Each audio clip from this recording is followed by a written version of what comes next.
नमस्कार, स्वागत आहे सर्वांचं रेसिपी हाऊसमध्ये। तर मी आज बनवत आहे दुधापासून आईस्क्रीम। ही आईस्क्रीम खूप क्रीमी आणि आपल्याला जशी बाहेर विकत मिळते तशीच होते आणि खूप लवकर तयार होते ही आईस्क्रीम। तर आजची रेसिपी तुम्हाला आवडली तर लाईक करा। तर चला सुरू करूया आपण आपल्या आजच्या रेसिपीला।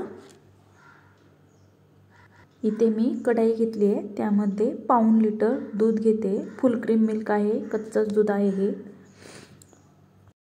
दुधाला उकळी आली की त्यामध्ये टाकायची साखर। इथे मी हे 9 चमचे साखर टाकली आहे।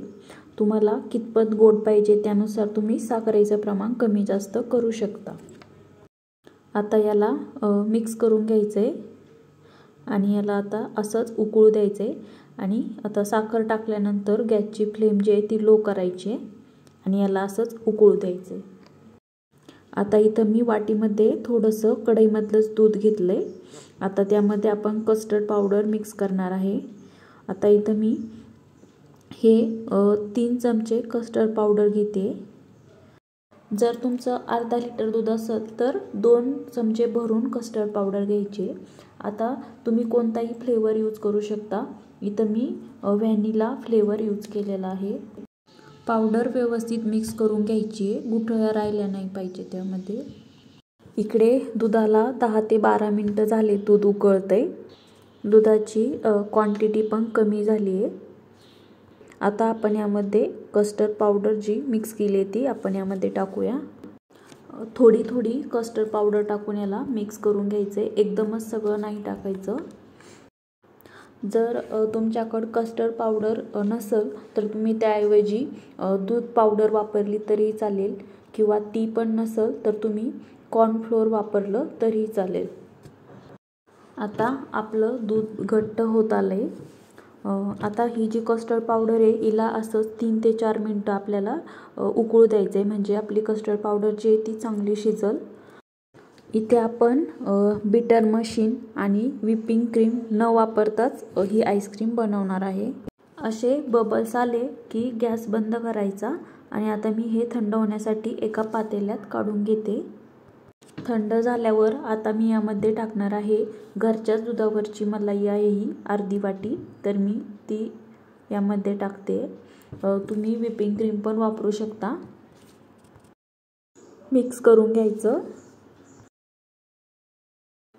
इथे मी घेतलाय प्लास्टिकचा डबा आणि त्यामध्ये हे आता टाकते।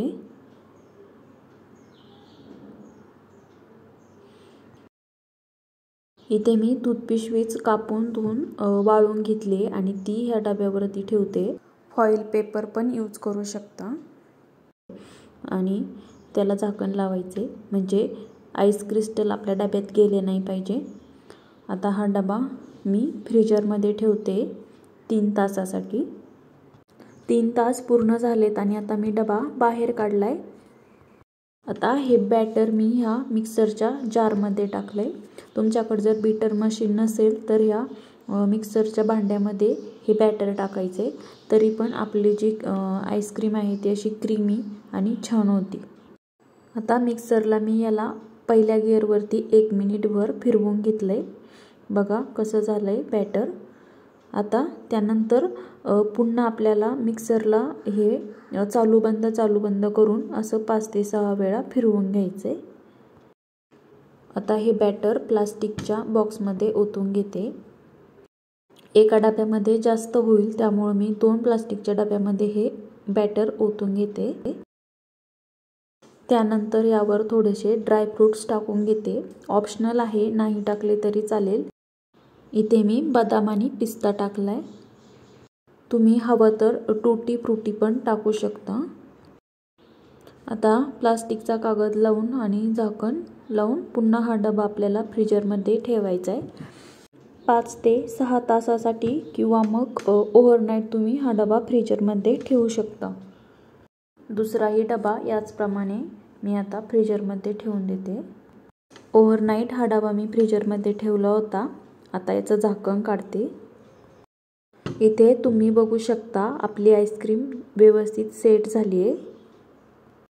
थोड्या सेकंदासाठी हा डबा आपल्याला पाण्यात ठेवायचा आहे।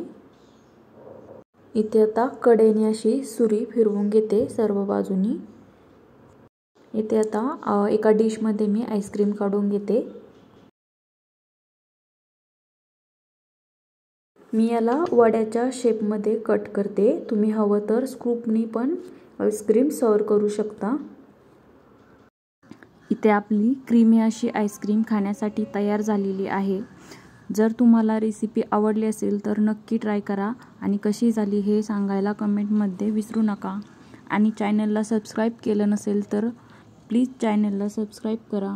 चला पुन्हा भेटूया नवीन रेसिपीमध्ये।